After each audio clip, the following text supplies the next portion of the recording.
आदाब नाजरीन। तेलंगाना में राइजिंग तेलंगाना ग्लोबल समिट और भारत फ्यूचर सिटी एक ही अलग अलग उन्वान से बड़े पैमाने पर रेवंत रेड्डी की जानिब से मीरपेट रंगारेड्डी डिस्ट्रिक्ट में 2 रोज़ा तकारीब का इनकाद अमल में लाया गया है। पहले रोज इफ्तिदाई तकरीब अमल में लाई गई है। इसमें गवर्नर और चीफ मिनिस्टर ने मुखातिब किया। तकरीबन कई कंपनियों की जानिब से माहदे किए गए और चीफ मिनिस्टर रेवंत रेड्डी को इस बात की उम्मीद है कि तेलंगाना में तकरीबन 3 लाख करोड़ रुपए का सरमाया होगा और कई एक बड़े कंपनियां यहां पर अपनी सरमायादारी करेंगे। डोनाल्ड ट्रंप की जानिब से भी जो इंफ्रास्ट्रक्चर कंपनी है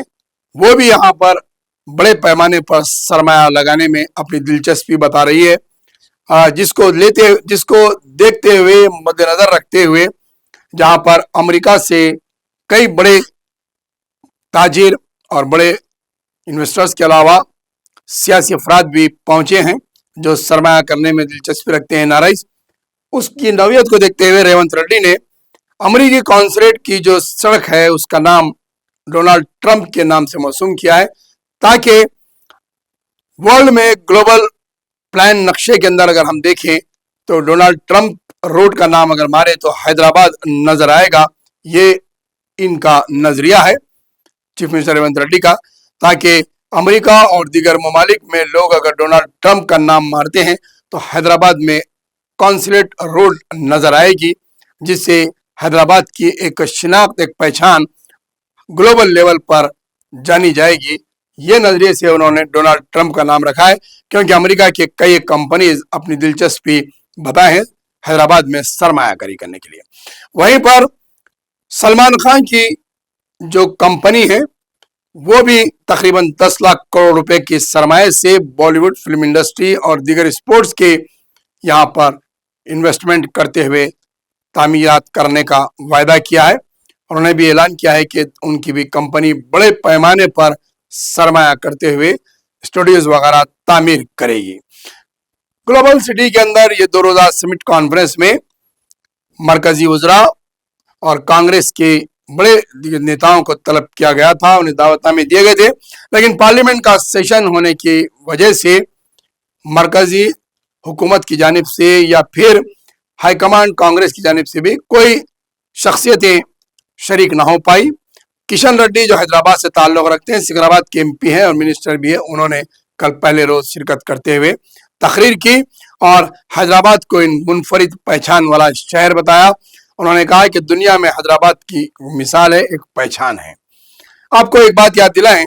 कि इन्हीं के उस्ताद रेवंत रेड्डी के उस्ताद चंद्रबाबू नायडू ने भी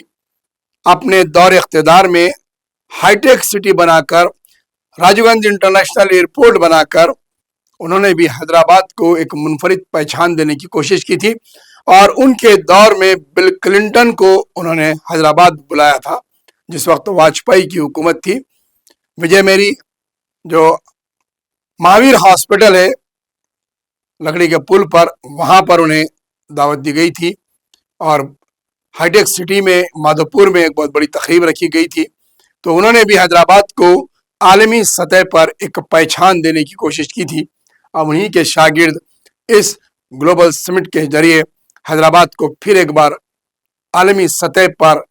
पहचान देने का दावा कर रहे हैं, क्योंकि हैदराबाद तो पहले से ही द निज़ाम स्टेट के नाम से आलमी शोहरत रखता है, लेकिन यह हुक्मरान फिर से इसे ये कह रहे हैं कि हम हैदराबाद को आलमी सतह पर एक मुनफरिद पहचान दे रहे हैं, जबकि हैदराबाद खुद अपनी पहचान आप रखता है अपनी तारीख के हिसाब से। तो देखना यह है कि ग्लोबल समिट और फ्यूचर सिटी के नाम पर जो रेवंत रेड्डी हुकूमत करोड़ों रुपये का सरमाया करते हुए, अखराजात करते हुए इतना बड़ा फंक्शन रखी है, क्या इससे हुकूमत को करोड़ों रुपये सरमायाकारी मुमकिन है, या फिर इस समिट के जरिए जो करोड़ों रुपये खर्च किए गए हैं आवाम के, वो क्या सिर्फ ऐसे ही जाय होंगे? अपोजिशन इसको लेकर बहुत बड़े इल्जामात और हुकूमत पर इतराज़ कर रही हैं और हुकूमत से सवालात कर रही हैं अब देखना ये है कि आने वाले मानसून सेशन में असेंबली के अंदर भारत फ्यूचर सिटी और ग्लोबल सिटी को लेकर अपोजिशन की जानिब से कितने सवालात उठाए जाते हैं और इतने तमाम अखराजात पर भी बातचीत हो सकती है। बहरहाल 2 रोज़ा तकरीब का आज शाम इख्तिताम पहुंचेगा और चीफ मिनिस्टर रेवंत रेड्डी बहुत मुतमईन है कि उन्होंने एक बहुत बड़ी समिट अपने 2 साल इख्तिदार के इख्तिताम पर हैदराबाद शहर में करते हुए भारत फ्यूचर सिटी के तामीर का संग मील रखा है और इसका प्रोग्राम 2047 तक है। अब देखना है कि इनका इख्तिदार और ये कितने साल तक रहते हैं और ये भारत फ्यूचर सिटी की कामयाबी पर कितना कांग्रेस हुकूमत के दावे कामयाब